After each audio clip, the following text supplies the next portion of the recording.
Hello friends, welcome back to my channel study with आशीष।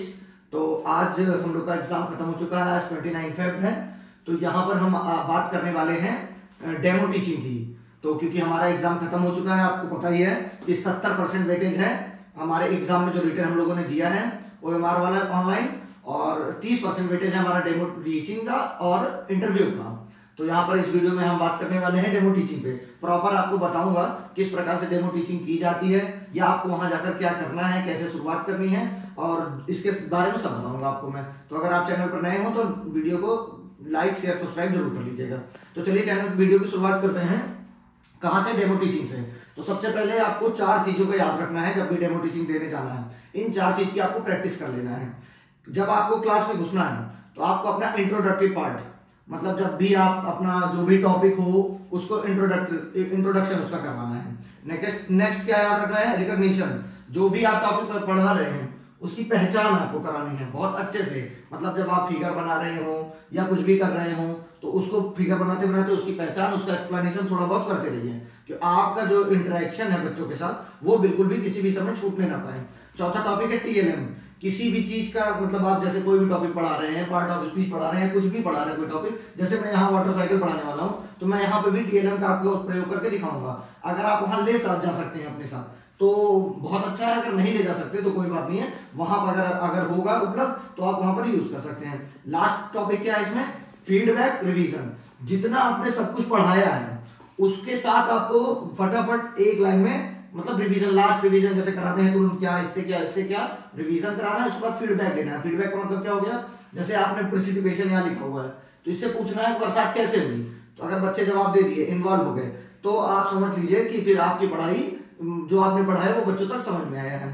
और last में homework देना रहता है। तो चलिए शुरुआत करते हैं इंट्रोडक्टरी पार्ट से। तो सबसे पहले आपको ये ध्यान रखना है कि जो पैनल वहां पर बैठा हुआ है वो आपका एक स्टूडेंट है। इसको आपको मान के ही चलना है, क्योंकि अगर आप उनको आप पैनल समझ लिए या इंटरव्यूअर समझ लिए तो आपका कॉन्फिडेंस तुरंत लो हो जाएगा। और ऐसा भी नहीं कि अगर आप जो टॉपिक प्रिपेयर करके जा रहे हैं उस टॉपिक में आपको वो मना कर देंगे, क्योंकि अब वो पहले टॉपिक देंगे। अगर आपको आता है तो सो फॉर गुड है ये। अगर आपको आ रहा है तो आप 1-2 मिनट समय लीजिए, डायरी में कहीं नोट कीजिए उसके की पॉइंट्स, उस पर पढ़ा दीजिए। अगर आपको नहीं आता है तो आराम से अपना समय लेके आप ये कह सकते हैं कि सर मैं अपने टॉपिक में जो मैं तैयार किया हूँ उसको पढ़ा सकता हूँ, तो वो कहेंगे श्योर। तो आपको ये ध्यान रखना है। तो सबसे पहले क्लास में जब आप आएंगे अपने बच्चों के सामने तो उनको गुड मॉर्निंग कहेंगे, तो बच्चे भी आपको गुड मॉर्निंग विश करेंगे। गुड मॉर्निंग विश करने के साथ आपको 3 चीजें पर सबसे पहले ध्यान देना है कि जो आपका बोर्ड होगा उस पर डेट। तो सबसे पहले यहाँ पर आप डेट देख सकते हैं 29, जो कि आज की तारीख है, तो 29 फरवरी 2023। क्लास कौन सी है आपकी? तो क्लास 5th। ये चीजें आपको बहुत ध्यान रखनी है। और तीसरा पार्ट क्या होना चाहिए? सब्जेक्ट। सब्जेक्ट आप लिखेंगे और टॉपिक उनसे पूछेंगे बच्चों से हमने क्या पढ़ाया था।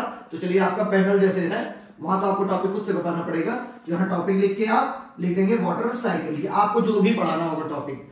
तो मैंने आज जैसे यहाँ पर एक वाटर साइकिल पार्ट लिया है। अब आप सोच रहे होंगे कि मैंने यहाँ पर इस तरह इसको सजा रखा है, एक पार्ट इसका छोड़ रखा है। तो ये जान लीजिए आपको हमेशा, आपको भी जब पढ़ाना है तो डेट, क्लास, सब्जेक्ट और टॉपिक, उसके बाद इधर आप डायग्राम अपना बनाएंगे उस फिगर से, मतलब अगर उसका डायग्राम है, क्योंकि आपको पता है कि लिखने पढ़ने से ज्यादा बच्चे फिगर से समझना अच्छा लगता है उनको, या कोई भी, हमें आपको भी फिगर से जो चीजें याद हो जाती हैं वो बहुत दिन तक, लॉन्ग टाइम तक के लिए याद होती है। तो ये प्रोसेस जो है बहुत अच्छा माना जाता है। तो जो भी आप अपना टॉपिक तैयार करिए उसका फिगर जरूर बनाइए। और एक इसका पार्ट खाली रहेगा, एक पार्ट खाली रहेगा इसलिए कि आप यहाँ पर जो बता रहे हैं उसको लिख सकें, कुछ क्वेश्चंस लिख सकें। और ऐसे इसलिए भी है कि अगर आप इधर बना के हट गए हैं तो इधर आप कुछ लिखेंगे तो बच्चे तब तक देखेंगे इसको, और अगर आप इधर ऐसे सामने खड़े होकर लिखेंगे तो बिल्कुल ये पार्ट छुप जाएगा। और पहली बार जब भी आप अपना डायग्राम ड्रॉ करना शुरू करेंगे, मतलब पहला मैं इंट्रोडक्टरी से शुरू करता हूँ, किस प्रकार से आपको इंट्रोडक्शन कराना है।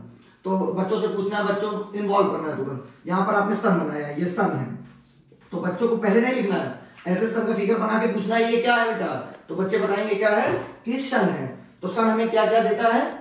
तो वो हीट देता है, सब कुछ देता है, बताएंगे बच्चे जितनी चीजें देता है सन वो आपको बताएंगे। फिर आपको फिगर में जो भी चीजें बनानी है, जैसे पेड़ बना रहे हो आप तो आपको इनसे पूछना है पेड़ कैसे, मतलब हमें क्या क्या देते हैं, पेड़ का काम क्या क्या है, तो वो बताएंगे ऑक्सीजन देना काम है, बहुत सारी चीजें, हमें फल देते हैं, फ्रूट्स देते हैं।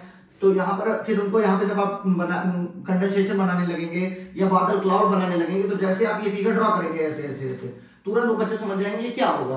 तो आपको पूछना है बच्चों ये बन रहा है तो इसके बाद क्या होगा। जब आप फिगर बरसात बना रहे हो तो ऐसे आप साइड में ऐसे पूछते रहेंगे उनसे कि ये बारिश का फिगर ऐसे आप ड्रॉ कर रहे हैं और आपको पूछना है ये क्या हो रही है। तो बच्चे खुद बताएंगे जब वर्षा, तो आप यहाँ पर लिखेंगे तो आपका पैनल जो है आपको उनसे पूछना है कि ये बताइए क्या हो रहा है। ये तो बरसात हो रही है, कैसे हो रही है बरसात। आप उनसे ये पूछिए कि ये बरसात हुई कैसे, तो वो बताएंगे बादल से हुई। अब उनको आपको यही पूछना है अच्छा जब बादल से बरसात हो रही है तो आप ये बताइए बादल बना कैसे। तब उनके मन में जो भी क्वेश्चन आएगा आसमान से बन गया, ये बन गया, वो बन गया, क्योंकि ये क्लास 5th के बच्चे हैं ना कि बहुत हाई स्टैंडर्ड के, तो उनको जो भी आंसर पता होगा तो आपको उनको बताना है। तो उसके बाद आपको ये पूछना है चलिए अच्छा ठीक है बरसात हुई, तो बरसात होने के बाद एक बात बताइए जो पानी हमारे घर के सामने पड़ा रहता है, हमारी छतों पर पड़ा रहता है, सड़क पर पड़ा रहता है, ये 2-4 घंटे में चला कहाँ जाता है। तो वो आपको बताएंगे कि पानी या तो उड़ जाता है या तो गायब हो जाता है, क्योंकि वो बच्चे हैं जवाब कुछ भी देंगे। तो आपको बताना है कि जो भी पानी आके यहाँ पर सरफेस एरिया पर कलेक्ट होता है वो या तो अंडरग्राउंड में चला जाता है, ग्राउंड वाटर बन जाता है, या तो वो नदी, झील, तालाब या झील में स्टोर हो जाता है, वरना नदियों के माध्यम से वो चला जाता है कहाँ, महासागर में। तो इतनी बात उनको समझ में आ गई। अब उनसे आपको अपने क्वेश्चन में ये पूछना है, क्योंकि आपको क्या समझाना है, उनको इवेपोरेशन समझाना है। तो उनको ये पूछना कितने लोगों ने घर में अपने देखा है कि पानी उबलते हुए गैस निकलती है। तो वो बताएंगे, बहुत सारे बच्चे जो देखे होंगे, नहीं देखे होंगे। फिर उनको एक आसान सा एग्जांपल आप दीजिए कि ये बताइए आप लोग कि अपने घर में आपने कितने लोगों ने कपड़ा धुलते हुए देखा है, अपनी माँ को, अपने पिताजी को, अपने भाई को, अपनी बहन को। तो सब बताएंगे। तो कहेंगे जब कपड़ा धुल दिया जाता है वो भीगा रहता है, तो उसको जब धूप में डाला जाता है पानी कहाँ चला जाता है। तब उनके मन में सवाल आएगा। आपको ये चीजें पैनल से पूछना है अपने कि ये बताइए कपड़ा कहाँ, पानी कहाँ चला जाता है। अगर वो बताते हैं कि पानी उड़ जाता है तब आपको उनको ये प्रोसेस समझाना है कि देखिए बच्चों कैसे करना है। जो पानी भाप उड़ के जाती है बादल हवा, वो जैसे जैसे ठंडी होती है, जैसे जैसे पृथ्वी की पृष्ठभूमि से ऊपर जाती है, सतह से ऊपर वायु, वैसे वैसे ठंडी होती जाती है। जितनी ठंडी जाती है एक समय के बाद वो नमी बूंदों की कण में परिवर्तित हो जाती है। मैं आपको यहाँ पर दिखाना चाहूंगा टीएलएम का प्रयोग करके। देखिए जैसे ये बर्फ से भरा हुआ, देख सकते हैं आप, बर्फ से भरा हुआ ग्लास है। अब इसके बाद इसमें देखिए पूरे तरीके से पानी आ चुका है, बूंदे बाहर आ चुकी हैं। तो ये क्या किया इसने कि जैसे पानी ये बर्फ था तो इसके बाहर की हवा गर्म थी, लेकिन इसकी सतह से संपर्क में आने पर जो वायु में नमी थी वो इसने अपने ग्लास के ऊपर छोड़ दिया, इसलिए इस पर पानी आ गया। कोई ऐसा तो नहीं कि लीक कर रहा हो, ये पूरा पानी है। तो इस प्रकार से आपको टीएलएम का भी प्रयोग करके दिखाना है। अगर आपके पास टीएलएम हुआ तो वहां पर उपलब्ध, और आप अपना टॉपिक तैयार करके ही जाएंगे। फिर यहाँ पर देखिए आप, जब आपने उनको इवेपोरेशन बताया कि भाप हो जाती है, तो एक सतह पर जाते जाते वो क्या बन जाती है, कंडेंसेशन होता है। क्या कहते हैं इसको, संघनन। संघनन का मतलब क्या हो गया, जब बादल, मैंने फिर से बताया, जब पानी उड़ जाएगा हवा में, धूप से जैसे कपड़े सूख गए, तो अब पानी हवा में जब ऊपर जाएगा तो वो कंडेंसेशन बादल बन जाएगा।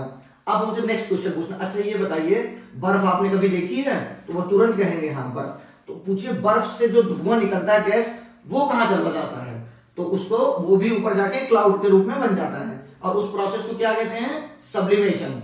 उनको याद दिलाना है ये चीज कि इस प्रोसेस को क्या कहते हैं, सब्लिमेशन। अब ये तीनों चीजें जब हो जाएंगी तो यहाँ पर आ गया। अब उनसे आपको एक चीज पूछना है पेड़ से।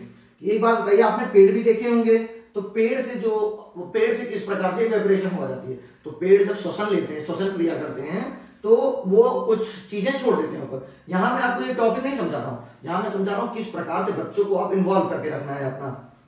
तो इंट्रोडक्टिव हो गया आपका, और रिकॉग्निशन हो गया, पहचान हो गई कि ये क्या है, इवेपोरेशन हो रहा है, पानी उड़ के जा रहा है तो रिकॉग्निशन हो गया।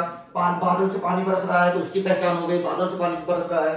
पानी नीचे आया तो वो कहाँ चला गया, ग्राउंड वाटर में चला गया, तालाब, इन सब चीजों की रिकॉग्निशन हो गई।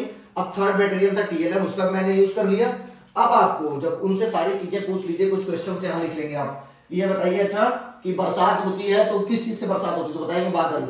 बादल कैसे बनता है, तो वो तुरंत, अगर आपके पैनल से जवाब आ गया कि इवेपोरेशन से, कि पानी जब भाप ऊपर जाता है वही बादल बन जाता है बादल के रूप में, अगर ये जवाब आ गया तो जान लीजिए कि फिर आपका अच्छा है, पॉजिटिव है सारी चीजें।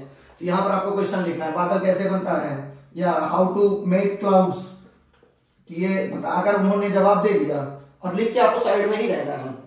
तो अगर उन्होंने जवाब दे दिया कि इवेपोरेशन के माध्यम से जब हवा ऊपर जाती है बादल, तो आप समझ लीजिए आपको बहुत अच्छा चल रहा है।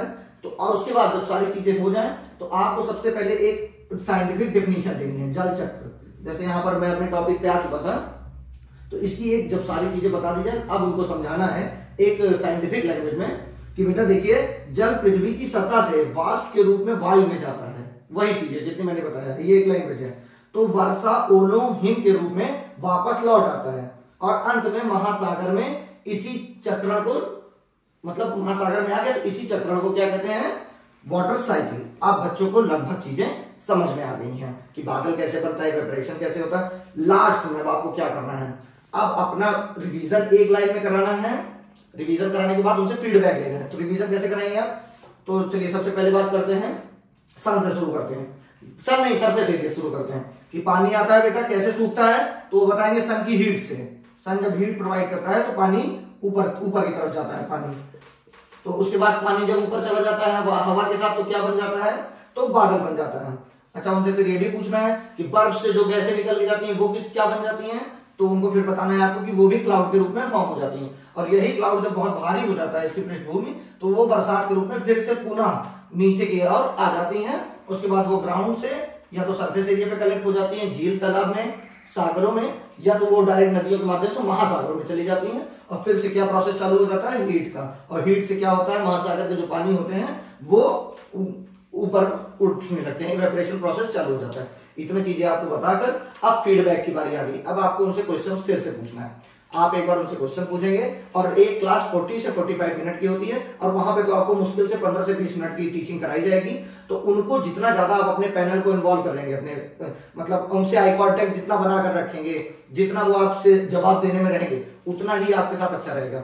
आपको ये समझना है कि जो पैनल है वो आपका इंटरव्यूअर नहीं है। सबसे पहली बात मेन याद रखनी है, अगर आपने अपना कॉन्फिडेंस लूज किया कि नहीं वो तो बहुत इंटरव्यूअर है, कैसे कर पाऊंगा कैसे, तब तो तुरंत आप डिस्टर्ब हो जाएंगे, तब आप अपना टॉपिक समझा ही नहीं पाएंगे किसी भी प्रकार से। और जब अगर आप उनको इन्वॉल्व कर ले जाते हैं, वो भी आंसर देने लगते हैं, तो आपको भी नहीं पता चलेगा कि वो आप इंटरव्यूअर है। आप अपना पूरा टॉपिक लिखिए, पूरे टॉपिक का फिगर बनाइए, समझाइए।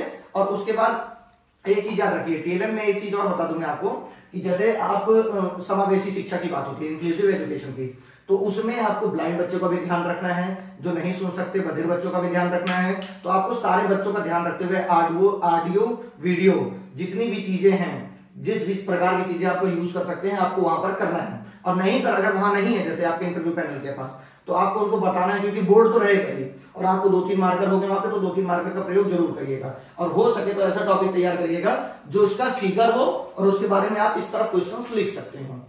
ये चीजें बहुत ज्यादा जरूरी हैं। और कभी भी जैसे आपको कुछ मिटाना हो बोर्ड पे, तो ऐसे बोर्ड लीजिए और इधर से देखिए, लेफ्ट टू राइट आपको मिटाना है। जैसे मैंने यहाँ पर डेट मिटा दी, क्योंकि आप जब जाएंगे तो हो सकता है वहां पर पिछले दिन का इंटरव्यू हुआ रहा हो, या हो सकता है वो इंटरव्यूअर उठे और यहाँ पर डेट गलत डाल दे। आपको देखने के लिए, रीड करने के लिए आप कितना ऑब्जर्व करते हैं चीजों को, तो यहाँ पर आपको ऐसे राइट टू मिटाना है और डेट यहाँ पर ऐसे डाल देनी है। जिस दिन का इंटरव्यू होगा उसी दिन की डेट आपको वहां पर पड़ी होनी चाहिए, आपको देखना है। और आप जब यहां से जाने लगेंगे तो सबसे पहली बात आपको क्या करना है, फिर से अपना ये पकड़ना है पूरी चीजों को और ऐसे मिटाना है, लेफ्ट टू राइट सारा पूरा बोर्ड क्लीन करके ही जाना है आपको। तो ये चीज मैं आपको बता दे रहा हूं। और जितना ज्यादा आप आई कांटेक्ट उनसे बनाकर रखेंगे, कॉन्फिडेंस आपका हाई रहेगा, उतना ज्यादा आपकी डेमो टीचिंग अच्छी रहेगी। और लास्ट में आपको क्या करना है, होमवर्क लिखना है यहाँ पर बच्चों के लिए, और होमवर्क लिख के नेक्स्ट टॉपिक बच्चों को बता देना है कौन सा पढ़ाना है, और उनसे फिर क्लास से बाहर हो जाना है। इतनी चीजें आपको जरूर करनी है। फिर बच्चों को कुछ एक्टिविटी वर्क भी दीजिएगा होमवर्क में। होमवर्क में एक्टिविटी वर्क जरूर होना चाहिए कि अच्छा आप लोग पानी रख के देखिएगा धूप में, या पानी डालिएगा पौधों को, देखिए सूखते जाता कहाँ है, कपड़े सूख जाते हैं घर में पूछिएगा। तो ऐसे एक्टिविटी वर्क उनको जरूर दीजिएगा। और हमारे एनसीईआरटी में इसी प्रकार पढ़ाया भी जाता है। तो चलिए आपके लिए आज इतना ही इस वीडियो में। अगर आपको वीडियो पसंद आती है तो शेयर लाइक सब्सक्राइब करिए। और इंटरव्यू के लिए अगर आप मुझसे कुछ जानकारी जानना चाहते हैं तो आप कमेंट करिए, मैं भी उसके लिए आपकी सारी चीजें बताऊंगा। ड्रेस कोड क्या कैसे करना है, कैसे जाना है वहां पर, क्या क्या क्वेश्चंस आपको अपने बारे में तैयार करनी है, अपनी हॉबी कैसे आपको वहां बताना है। क्योंकि इंटरव्यूअर आपकी परीक्षा तो नहीं लेगा, क्योंकि डेमो टीचिंग अलग पार्ट हो गया और आपका जितना आपकी पढ़ाई लिखाई की जानकारी थी वो उसका एग्जाम ले लिया गया है। अगर आप इन दोनों को पार कर लेते हैं और इंटरव्यू में जाते हैं तो वो सिर्फ आपके किसके बारे में जानना चाहेगा, हॉबी के बारे में, आपका व्यक्तित्व क्या है। तो अपने व्यक्तित्व पे काम करना है आपको। इन सब चीजों के बारे में मैं आपको बताऊंगा, आप अगर कमेंट करेंगे मुझको तो। और वीडियो को ज्यादा से ज्यादा लाइक शेयर सब्सक्राइब करिए। Thank you so much.